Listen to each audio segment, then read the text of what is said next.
Every lottery ticket purchase keeps education in our state moving forward. In fact, the lottery has raised more than $200 million for state school buses to get our students to school safely every day. Then, the lottery helps those students go even further in their education by funding the Life, Hope, and Palmetto Fellow Scholarships. So remember, when you play the lottery, you're keeping South Carolina students on the road to success. Learn more at sceducationlottery.com/betteryou.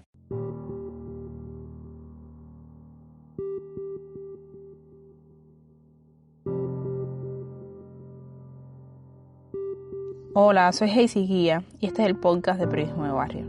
Durante los meses más duros de la lucha contra la COVID-19 en Cuba, el país llegó a un pico de crisis con el oxígeno y con las camas disponibles para el ingreso de casos graves. Esta situación se combinó con el desabastecimiento de medicamentos imprescindibles para paliar los efectos del coronavirus y otras afecciones. Los cubanos dentro de la isla pidieron ayuda y la respuesta de la comunidad de cubanos en el exterior no se hizo esperar.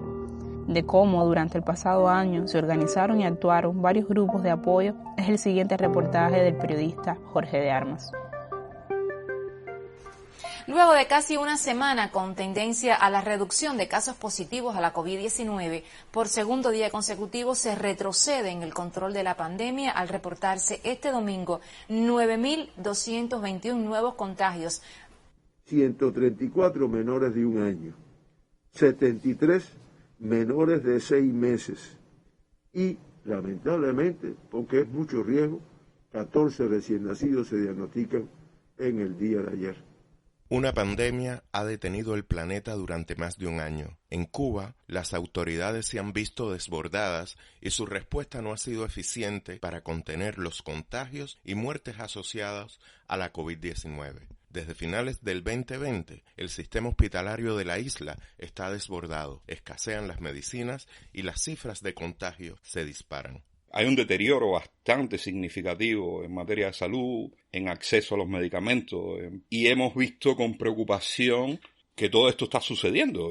Muchos familiares, muchas amistades, gente que se nos ha acercado, desesperada porque no tienen a veces una aspirina, un paracetamol. Enrique Guzmán Carel es un emigrado cubano residente en Miami. Ante la crisis sanitaria que vive Cuba, decide ayudar y junto a un grupo de amigos busca donaciones tanto de medicamentos como dinero y empieza a enviar maletas y paquetes con medicamentos e insumos médicos. Somos parte de la misma nación, nos sentimos parte de esa misma preocupación y empezamos a coordinarnos usando las redes sociales, a pedir colaboración y apoyo. Ese apoyo, esa colaboración no demoró y en pocas horas nosotros fuimos capaces de reunir decenas de miles de dólares y varias toneladas a esta altura de medicamentos en donaciones. Mabel Cuesta es una académica cubana de Matanzas que reside y trabaja en Houston, Texas. Mabel se ha involucrado desde el principio con los grupos que intentan ayudar. En Miami, a pesar de que no había vuelos, empezamos a explorar un par de oportunidades con agencias, tal y como estaba haciendo la gente desde Madrid, el grupo de Madrid. Empezamos a mandar bultos desde Miami. Hice una campaña, pedí dinero a los amigos, volví a pedir dinero a los colegas. La respuesta fue maravillosa, ciertamente. Y ahí colectamos, creo que 12 bolsas de 20 libras cada una, que las mandamos a La Habana, a Matanzas, a Camagüey, a Santiago, a Holguín y a Cienfuegos. Una de las caras más visibles en Madrid es Maciel Rubio. Ella organizó en su propia casa la recepción de medicamentos y con recursos propios envió a Cuba los donativos recibidos. Esto que estamos haciendo ahora específicamente lo empezamos en marzo.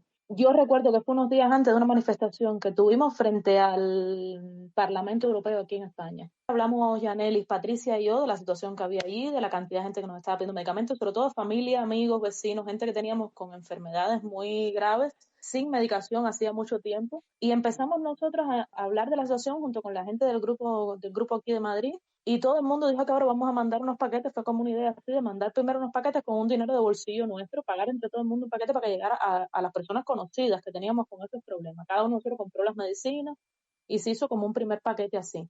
En Miami se recurre a las agencias y se exploran otras vías para hacer llegar los medicamentos. Enrique así lo explica. Nosotros los primeros envíos que hicimos fue a través de agencias que funcionan aquí en Miami, funcionan siempre. Las agencias te cobran por libra, envían por Cuba, tienen 2 vías generalmente, una por container, otra por avión. Eso tiene un plazo de llegada al destinatario, yo diría alrededor de 2 meses habitualmente. Esas vías en los últimos 2 meses han entrado en crisis porque la aduana cubana ha estado en un proceso de que trabaja y no trabaja, es decir, funciona y no funciona. En Miami se pierde el control sobre los paquetes y la aduana cubana acumula meses de retraso. Y en medio de una situación de tanta inestabilidad, de no tener control nosotros de cuándo esos medicamentos van a llegar y del desespero de que esos medicamentos lleguen lo antes posible, nosotros otra de las vías que hemos usado es pagarle pasajes a personas que puedan viajar a Cuba, con el agravante de que no son pasajes directos de Miami a Habana, sino que tienen que ir a través de Madrid, es decir, Miami, Madrid, Habana, con el agravante adicional de que esas personas tienen que estar 6 días en cuarentena.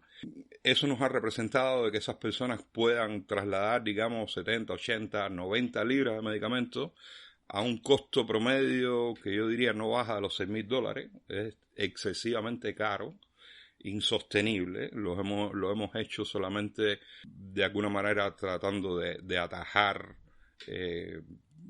casos críticos, participar de alguna manera de las urgencias que está viviendo Cuba hoy, pero sabemos que en el tiempo eso no lo podemos sostener. Todo dependía del dinero con el que pudiéramos contar para seguir pagando envíos. Y ya después, bueno, sí, ya lo hicimos a gran escala, hicimos esta plataforma que tenemos ahora, que es una plataforma copy a la que nos llegan las donaciones. Todo se hacía en mi casa, además. Éramos 4 o 5 mujeres todo el tiempo trabajando en esto sin más nadie. Y era mucha ya la demanda. Y bueno, cuando ya empezamos a pedir corredor humanitario, desde mayo, producto de la cantidad de cosas que éramos capaces de gestionar, incluso a nivel de hospitales, y de la cantidad de pedidos que teníamos de la situación que había en Cuba, Salomé y yo empezamos a pedir corredor humanitario. Y bueno, no nos hicieron caso hasta después del estallido del 11.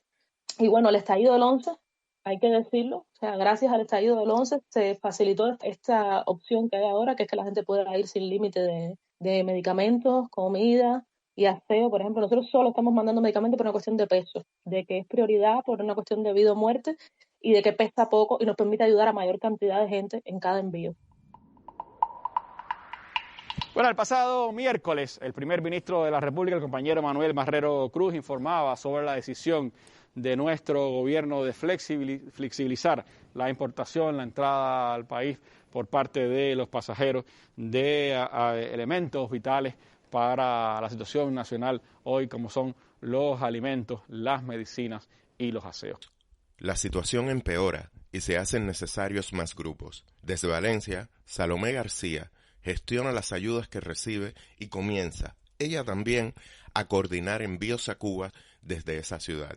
Yo me vinculo a la plataforma en las redes, con las peticiones, identificando, ¿no?, cuáles son los obstáculos, tratando de crear conexiones entre personas, apoyando en las redes. Pero a partir del 11 de julio empezamos también a recoger medicamentos aquí en Valencia, que en un principio coordinábamos para que se enviaran de Valencia a Madrid y desde Madrid se gestionara. Pero ya nos hemos organizado y estamos recibiendo también donaciones en Valencia, en la parroquia de San Miguel de Soternes. El párroco Olvier Hernández, que lleva años trabajando en función de Cuba, nos brindó el espacio y aquí también estamos recibiendo donaciones de tanto de medicamentos como de dinero y ya hemos enviado también maletas hacia Cuba. Es un proyecto totalmente descentralizado. En lo que ha sido efectivo, ¿no?, es en crear conciencia, en activar personas en otras ciudades, crear redes de apoyo, que yo pienso que es algo que necesitamos muchísimo en Cuba, estas formas de apoyo que también generan confianza, aunque sí nos podemos articular al margen del Estado, que es algo que nos es muy difícil de desaprender y aprender este tipo de articulaciones. La situación médica se agrava. En medio de la pandemia, el gobierno de Cuba lanza un paquete de medidas económicas, parte de la tarea ordenamiento, que incide directamente en el empeoramiento de las condiciones de vida de los cubanos. Escuchemos a Enrique.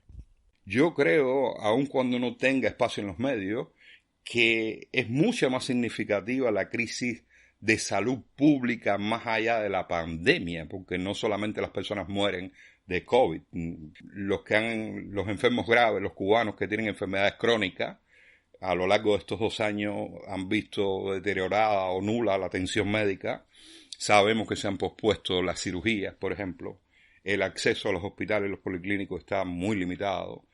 Todo en un contexto de crisis, en un contexto de un país que inició el año con un cambio monetario o una unificación monetaria, con un paquetazo económico que en cualquier otro lugar el propio gobierno cubano lo habría calificado de medidas neoliberales, que no tomaban en cuenta las preocupaciones inmediatas de la ciudadanía. Porque bueno, en medio de la pandemia, si tú unificas la moneda, cambias los precios, subes los precios, eso tiene un impacto brutal sobre la ciudadanía. La situación política que sufre Cuba incrementa la solidaridad de los emigrados. Desde Valencia, Salomé insiste en la importancia de ese tema. Nos activamos todos, yo creo, a raíz de la huelga de San Isidro, del 27 de noviembre, y la comunidad de cubanos fuera de Cuba organizando manifestaciones, organizando formas de apoyar. Y yo creo que eso tuvo también mucho que ver con la visibilidad que han tenido estas iniciativas hasta cierto punto. En medio de la pandemia, Cuba empieza a recibir turismo, sobre todo ruso, en las playas de Varadero, en la provincia de Matanzas. Los turistas interactúan con la población desprotegidos y la propagación de casos empieza a ser alarmante. Entre los emigrados, la preocupación por Matanzas aparece en las redes en formas de hashtag. SOS Matanzas inmediatamente se convierte en trending topic. Así fue que arribamos a julio y llegando a La Habana, digamos, se desató la enorme crisis del verano, donde Matanzas, que además es mi ciudad, cogió un lugar desafortunada y tristemente prominente en la lista de casos diarios y contagios y muertos, personas hospitalizadas. Yo llevaba entre mis maletas y las de mi pareja, llevábamos, pues no sé, yo diría unas 50 libras de medicina. Llegando a la ciudad, me fui al Centro de Reflexión y Diálogo en Cárdenas, fui también a la Iglesia Metropolitana y me fui a trabajar con un tercer grupo, que es el grupo de teatro El Portazo, y que también habían hecho un gran trabajo comunitario cuando el tornado, pues decidieron organizarse para cualquier ayuda que llegara a la ciudad, con personas como yo, que enviaran, con paquetería, con lo que fuera, pues ellos se voluntarizaron para organizar esas donaciones y para repartirlas. Cuando estoy en Matanzas y se desata la crisis esta tan horrorosa, además de dar toda la medicina que nosotras llevábamos, entonces el grupo de Madrid, otro grupo que ha sido también fundamental en toda esta crisis tan horripilante, es el grupo Solo el Amor, que es un grupo de mujeres en La Habana, casi todas asociadas al mundo del cine, de las artes en sentido general. Unas son productoras y camarógrafas cinematográficas, otras son abogadas, otras son periodistas, en fin, son todas mujeres. Puedo decir sus nombres, por supuesto: Rocío Baró, Laura Bustillo, Maciel Carrán, Caterín Gavilán. Esas chicas empezaron a hacer una campaña internacional muy grande desde La Habana y a atraer los mismos fondos que donaciones desde Inglaterra, desde Estados Unidos y también desde España. Solo el Amor recibe los medicamentos y los censa. Los que están dirigidos a personas específicas los entrega y el resto los distribuye de acuerdo con las necesidades médicas de los afectados. La organización de los envíos, a pesar de las dificultades, fluyó gracias a la participación activa de todos los grupos de emigrados. Mabel Cuesta describe cómo se organizaron. Por ejemplo, estando yo en Matanzas, Maciel consiguió colocarle a una chica 3 maletas de 23 kilos, o sea, 69 kilos de medicina, o sea, casi 150 libras. Sí. Esa chica nos la llevó a Matanzas en un taxi y con el grupo de teatro, con todas las listas enormes y desbordadas que teníamos de personas pidiendo medicamentos, pues todo lo que llegó, pues se compartió. Absolutamente todo. O sea, así lo habíamos hecho con lo que llevé yo, así lo hicimos con lo que donó Maciel. Luego Enrique consiguió mandar también vía Madrid, consiguió mandar 3 personas, 2 llegaron a La Habana, 200 libras más, y luego una tercera persona que se quedaba en Madrid, pero que dejó 100 libras más de medicinas donde Maciel, y Maciel luego las pudo mandar con otros viajeros que venían a Madrid-La Habana. Lo realmente importante es que las ayudas llegaran a sus destinatarios. Mirta Rodríguez es una médica cubana, matancera, que ante la imposibilidad de conseguir medicamentos acude a las redes sociales en busca de ayuda. Bueno, la necesidad médica que me hizo precisar de esos medicamentos fue que todos enfermamos de COVID. En ese momento estaban colapsadas todas las instituciones de salud aquí en Cárdenas en cuanto a capacidad de ingreso, en cuanto a capacidad de realización de test rápido y de PCR y en cuanto a medicamentos. Es decir, había un colapso total de la salud pública. Yo me arriesgué y con mis conocimientos médicos y la ayuda de una amiga intensivista decidí, mi esposo, la niña y yo, pasar la COVID aquí en casa y por suerte evolucionamos bastante bien a pesar de que tuvimos un mes con síntomas. El reclamo de los afectados inmediatamente obtiene una respuesta. Y al momento ponerme en contacto con Mabel me dijo, es cuestión de 48, 72 horas, yo estoy ahí con los medicamentos. No solamente nos trajo antibióticos y nos trajo antipiréticos y analgésicos, sino que me trajo un conjunto de medicamentos, por ser yo médico, para que los pudiera repartir en la cuadra para pacientes crónicos, es decir, diabéticos, hipertensos o enfermedades crónicas que tenían déficit de esos medicamentos. Es decir, hipoglucemiantes, vitaminas, lactobacilos para los cuadros diarreicos que no resolvían de la COVID, en fin, disímiles medicamentos que nos resolvieron muchísimo. Algunos de nosotros nos acercamos a personas que tienen más conocimiento de enfrentamientos epidemiológicos, cuál sería un acercamiento más eficiente para enfrentar la pandemia. Y a Amílcar, el virólogo cubano que tiene mucho impacto en las redes, yo, por ejemplo, le pregunté, ¿cómo tú crees que podríamos ser más eficientes en la búsqueda de donaciones? Y recuerdo que él me dijo, yo creo que por más que tiene mucho impacto buscar analgésicos, antibióticos y demás,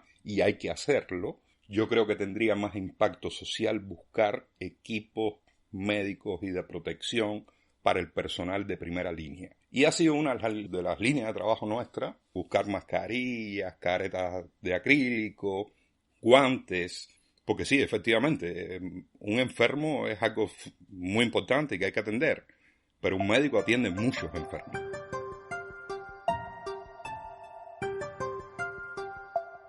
Los tiempos de entrega, los retrasos aduanales, la falta de vuelos y la casi nula colaboración de la representación de Cuba en el exterior son dificultades comunes a todos los grupos de ayuda. Desde Madrid, Maciel Rubio comenta su experiencia. Nosotros jugamos con los tiempos permanentemente porque en esta situación el tiempo es lo que determina un muerto más o un muerto menos. Y nosotros estamos hablando constantemente con gente, con pacientes, con personas que tienen familiares muy graves, no tienen a quién acudir. Ya nos ha pasado que no es ni una ni dos, muchos pacientes hemos tenido que los medicamentos llegan, pero ya no hay nada que hacer porque han llegado más tarde, porque esa persona lleva sin medicación varios días, porque lleva sin antibiótico y tiene una neumonía. Y cuando son personas, sobre todo mayores, pues se complica. O cuando son personas, nos ha pasado también, perdimos 2 niños que estaban esperando unos medicamentos porque venían desnutridos, venían ya con otros padecimientos crónicos sin atender y se complicaron y murieron. Y bueno, es una situación muy, muy delicada, donde cada gestión que hacemos y cada minuto, ya ni siquiera día, cada minuto está contando. Una idea es construir una base a la que la población pueda acudir, un banco de medicamentos disponibles para casos graves. Estamos tratando de crear una base para emergencias, que cuando hay alguien que esté grave, inmediatamente se pueda acudir, sobre todo con todo lo que es antibióticos, heparinazo, las inyecciones de anticoagulantes, que allí no la estaban usando como protocolo, y que aquí es protocolo COVID sí o sí, porque los trombos matan en muy poco tiempo, incluso a gente muy joven. Y bueno, hemos mandado muchas cajas de inyección de heparina para poder hacer frente a eso, vitaminas y para los tratamientos de asma, todas estas cosas preventivas para que los niños puedan responder mejor. Sin embargo, en Cuba, Mabel Cuesta describe otra situación. Ha sido una experiencia muy dolorosa, sobre todo para los que estuvimos allí en el terreno, pero también ha sido un ensayo de qué puede hacer la sociedad civil y cómo podríamos organizar proyectos comunitarios muy efectivamente, en el sentido de literal, ¿no?, de la efectividad. Una cosa más que quiero decir es que al menos en la ciudad de Matanzas y en la ciudad de La Habana, las instituciones nos apoyaron. Para mí de eso se trata, o sea, de ser justos siempre. Y por ejemplo, en la ciudad de Matanzas bastantes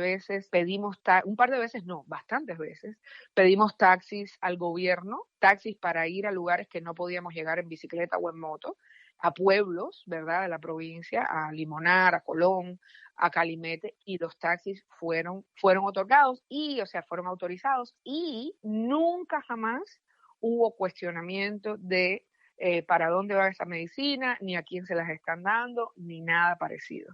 Que las personas que trabajan para la seguridad del Estado estaban por el teatro, sí estaban, pero nunca intervinieron, ni nunca se pusieron a investigar qué personas mandaban los medicamentos, ni qué personas recibían los medicamentos. También Enrique apunta en esa dirección.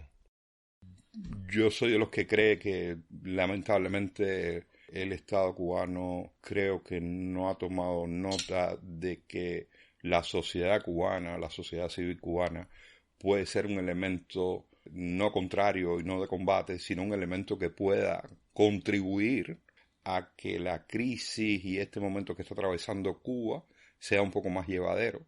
Yo creo que ellos podrían establecer canales de ayuda expedita, inmediata, más rápida. Las ayudas están acá. Nosotros ahora mismo tenemos 1,5 toneladas de medicamento de ayuda y no sabemos de qué manera la podemos hacer llegar. Le hemos dicho al Estado que ni siquiera vamos a pedir que tengan un gasto de ningún tipo. Nosotros estaríamos dispuestos a correr con todos los gastos, pero aún así todavía no hemos tenido una respuesta. Si bien fue una respuesta formal, y de alguna manera habría que agradecer esa respuesta formal, pero esa respuesta formal no va en los tiempos y en las necesidades que tiene el país hoy, que no es llenarnos de respuestas formales, sino a buscar la manera de que la ayuda llegue ya. La respuesta de la migración yo creo que ha sido bastante automática. Hay muchas personas que han donado dinero, que han venido a esta casa a traer medicamentos, que han buscado donaciones en sus barrios, en sus centros de trabajo, en los centros de estudio, y se ve mucha sensibilidad y mucha preocupación por sus compatriotas, no solo por sus familiares inmediatos y cosas así, sino por los cubanos que están sufriendo, están atravesando un momento bastante difícil, ¿no? En la misma línea, Roberto Lamelo. Hay muchos cubanos así, cientos, miles de personas que quisieran hacer mucho más por los cubanos en la isla, personas que viven incluso dentro de Cuba, que quisieran ayudar más a las personas que tienen al lado, y otros miles de cubanos que estamos fuera, que queremos hacer mucho por esos cubanos que están allá, que no tienen prácticamente nada, que por no tienen a veces manera ni de protestar. Y cuando digo protestar, digo reclamar, por ejemplo, una medicina para sus hijos. En mi caso personal, por cuestiones de trabajo, yo no pude incorporarme, digamos, que previamente al trabajo. Ya después, cuando tuve un chance, me decidí a ir a España a colaborar con Maciel, a quien considero una gran persona, una gran amiga, y le tengo una gran estimación. Uno hubiera podido pensar que la gente en Miami es menos solidaria con los cubanos que viven allá. Pudiera uno pensarlo, pero no. La realidad a mí me dice que no es así. Hay muchos cubanos, miles de cubanos aquí en el exilio, dispuestos a ayudar a Cuba, dispuestos a que a la primera oportunidad que se nos dé la oportunidad a nosotros de poder colaborar en el renacimiento de la isla de Cuba, poderlo hacer sin pedir nada a cambio. Desde Madrid, la respuesta es la misma. Por una parte estoy muy contenta porque se ha movido mucha gente que no teníamos ni idea de, mucha gente nos hemos conocido trabajando en esto, mucha gente se llegaba a la parroquia, vengo a ayudar o vengo a traer esto. Muchos emigrados que tienen negocios aquí en la ciudad, en Madrid, han puesto sus negocios al servicio de recaudar medicinas, no sé qué, me las han llevado y nos han donado dinero, por ejemplo, mira, Maciel, esto para que puedas pagar una maleta, están todos pendientes todo el tiempo. Hemos tenido también, como todo, gente que dice que no, que eso es oxigenar a la dictadura, cuando además nosotros, al gobierno no le llega ni un centavo nuestro, porque además es una cosa que yo tengo muy clara y que siempre he dicho, digo, mi ayuda es directa a la gente de mano en mano. Yo creo que la única oxigenación posible, y entre comillas, es que quizás hay un dinero que ellos no se tienen que gastar en determinados insumos médicos que están llegando a los hospitales, que porque los estamos cubriendo nosotros. Pero fuera de ahí, es que nada, porque nosotros ni tramitamos a través de sus cuentas, ni mandamos carga MINSAP, ni mandamos con instituciones gubernamentales que derivan hacia otras cosas. O sea, todo el tiempo se ha gestionado de manera directa. Hay gente que también es muy fuerte con su oposición al sistema a tal punto que dice que no importa que muera la gente porque eso va a hacer que reaccione. Entonces ya estas cuestiones me son más difíciles de asimilar porque, o sea, a la gente le parecen válidas hasta que se le enferma un familiar suyo. Entonces ahí vienen y preguntan, y mira cómo podemos hacer, y tienen algo ahí ya, entonces ahí te quedas como, bueno, todo el mundo cree que esto se resuelve, pero hasta que se complica uno tuyo y te das cuenta que no es un chiste, que la gente está muriendo de verdad. Hay muchos de los que estamos trabajando en esto hace meses que hemos perdido familiares en Cuba con esta situación. Desde Cuba, Catherine Gavilán nos comenta las intenciones de Solo el Amor. Estamos reestructurando estrategias, estamos repensando sistemas de trabajo, estamos intentando crear mecanismos de sustentabilidad y sostenibilidad para el proyecto, justamente para optimizar todos los recursos y todo el tiempo que muchas de las veces no tenemos para seguir apoyando. Lo que sí tenemos claro es que queremos seguir ayudando, queremos seguir apoyando, queremos seguir sirviendo. La burocracia cubana ha llevado a que los emigrados acudan a otras vías para hacer llegar los donativos.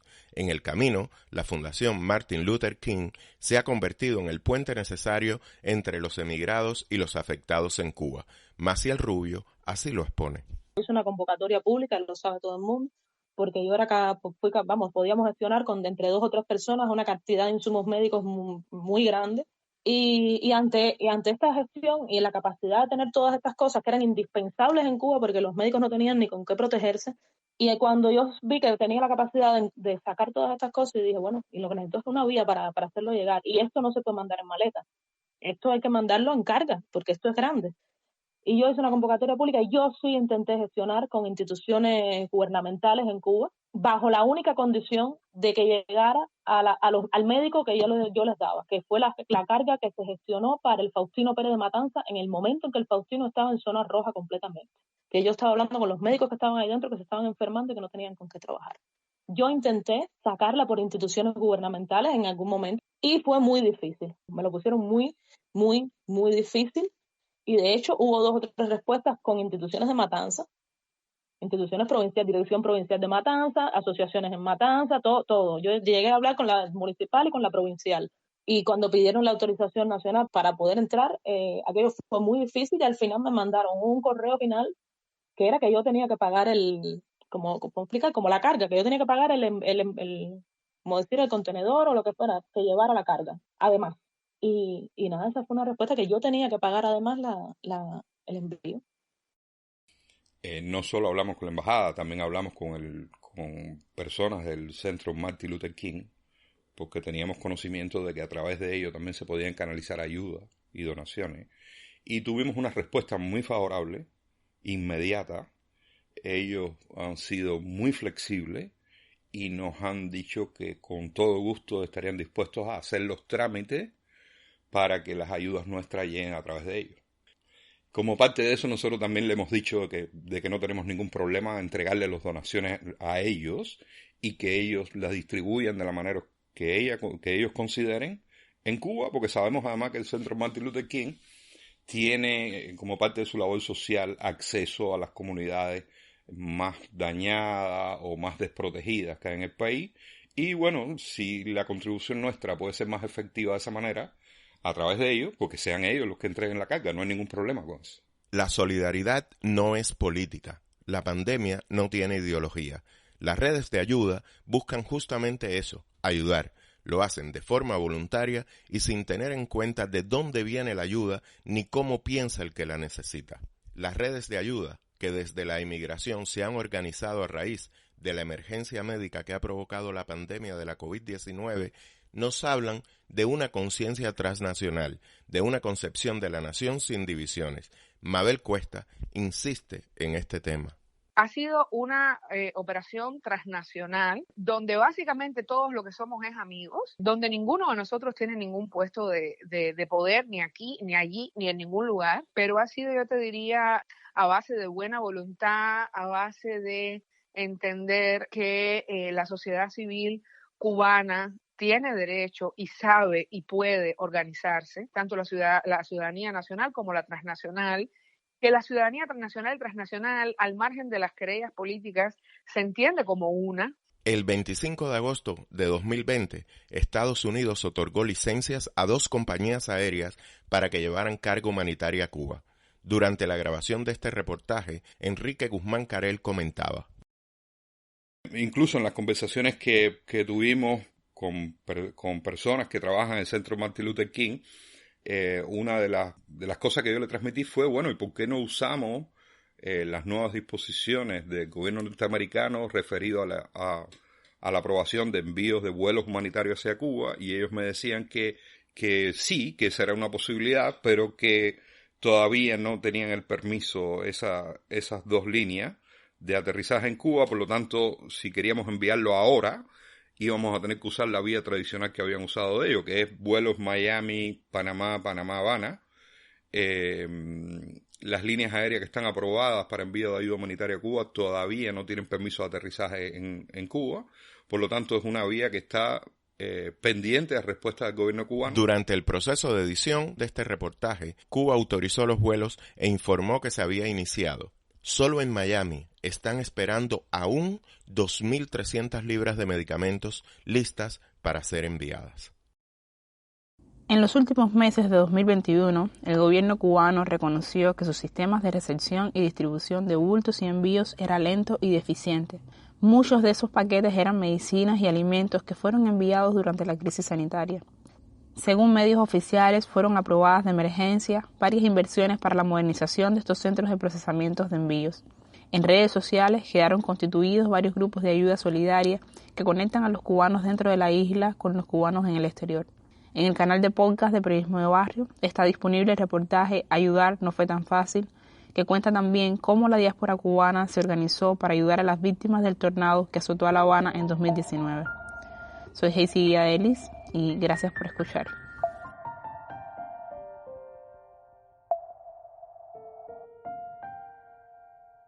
Every lottery ticket purchase keeps education in our state moving forward.